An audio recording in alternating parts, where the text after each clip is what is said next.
can I ask you something? I feel weird. I do want to ask you this. It's more trivial than some of the subjects we've been talking about. But when I was training for Wolverine, at one point my trainer said, "Hey, we need to mix it up. I'm going to bring in this guy Scott, who's a professional bodybuilder and natural bodybuilder, and we're just going to train with him for a week, and we might just pick up some tips." So training with him at the gym. This was when I did, actually, it was X-Men Origins. I was in Sydney. Someone comes up to him every 10 minutes at the gym and wants advice, right? No matter what he's doing. And I never forget the first, like, he was on the lat pull down and he's doing it. By the way, a great thing I learned from him that I've used to this day, I assume to be in his shape, you have to just smash it. He starts super light on everything. Like it's, fun.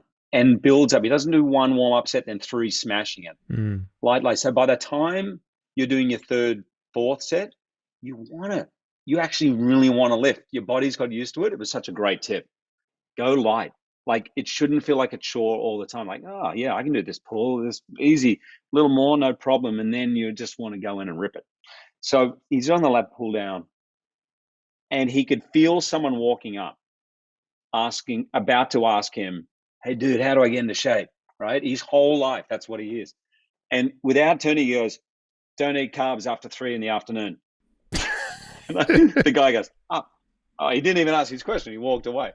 I said, "Dude, how often?" He goes, "Literally in tons of work. Someone's going to ask me that." So you, in your job as a longevity doctor, must get asked every 5 seconds. What's the thing you say on the lat pull down that is the most important thing to change your life? Oh no, he said one more thing. He goes, "Don't eat carbs after 3. You'll lose 3 to 5 kilos in the first month."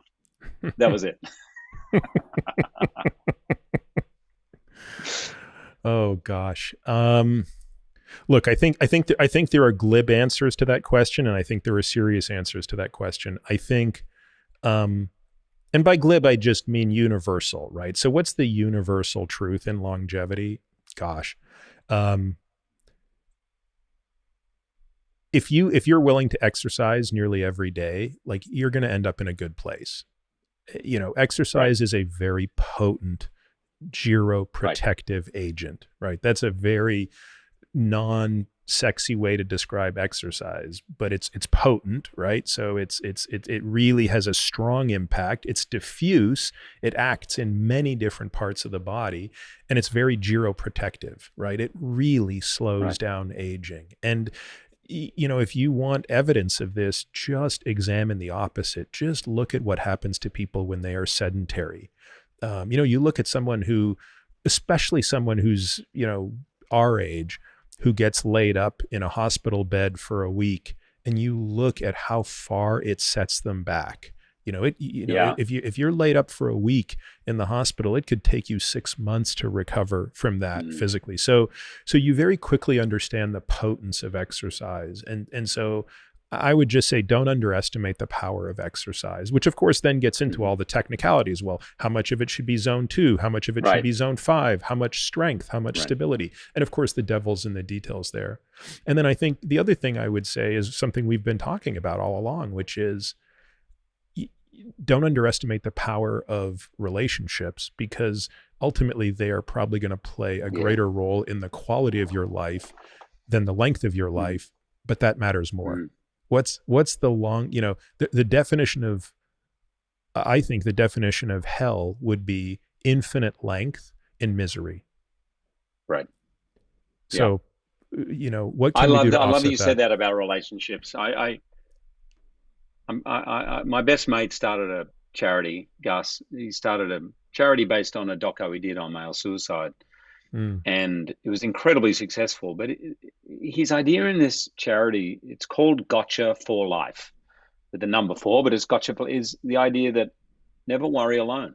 Like, make sure that you have someone, and hopefully more than one, where you can say anything, everything. And he goes, and by the way, like I have that in my marriage, you have that in your marriage. A lot of people don't. But as long as you've got someone, a mate, that you can, that actually that loneliness and the inability to unload. stuff. You need to unload. We as humans need to unload it. Um, I think that's really vital from my medical standpoint. No, look. This is an example of things that things where my thinking has evolved so much, right? I think that, 10 years ago when I thought about this, I just didn't find this to be this meaning the sort of emotional side of this to be a particularly relevant piece of the puzzle. Um, and Right. and I've evolved, obviously, as you know, to the complete opposite end of that spectrum. And now, it's one of those things that's often the case. Once you get to the other island, you look back and you think, what was I thinking on that other island? Because you just, you can't appreciate what you didn't know at the time. Right. And I think that there's something about giving to someone else and sacrificing that, I think David Foster Wallace spoke about so eloquently in his commencement This is water. address. Yeah, this is water, and the way he talks about the myriad petty ways in which we can sacrifice for other people, and that's a big part of what it's about. And I think that any parent recognizes that on some days it can be really tough to be a parent, but you're making these sacrifices for your kids. It's not always fun to be a parent, right? It's not always fun to be married. It's not always fun to do all of these things. But I think somehow finding the beauty in those difficult moments, when your kid's having a meltdown, or when your spouse is really pissed at you and you think it's unjustified, but you bite your tongue, like Right. there is value in that. Totally. And I think there is joy in that. Yeah, my oldest brother, Ian, he's had 4 kids. When Oscar was born, he rang me and he said, "Hey man, everyone's going to tell you this is the greatest thing that ever happened to change your life. You're going to be amazing, and it's the best time of your life." And he goes, "Here's the truth. Some of that is true, but it's also you're going to be so tired and angry and frustrated, and a lot of it's going to be really annoying at times, and it's going to be inconvenient." He goes, "It's okay, man. When those moments happen, just give me a call. Like, it's okay." Yeah. It was so relieving because, of course, you get 3 hours sleep a night, 4 hours sleep a night. You're going to be shitty, at times. And of course, it is great too. But parenting is, I tell you, I've learned the mirror gets, shone up to you of who you are so quickly as a parent, Yeah. very nakedly. So how do you handle aging in your field, right? You're in a field where you are forever going to be judged by your appearance. I Right. think the field is harsher on your female counterparts than you. For sure. Um, For sure. but nevertheless, how do you think about this process, and how do you balance, because you're becoming better and better in your craft and you're getting older, and at some point, I mean, there's the Clint Eastwoods of the world, Yeah. where, I mean, they just seem to never be able, they seem to transition into that age, like, as they go. Totally. Yeah. I embrace it. Certainly 95%. Sometimes you go, wow, or you'll see a photo of head, where you looked and you go, wow, those bags, wow, like you look like shit and all that. But in general, I embrace it.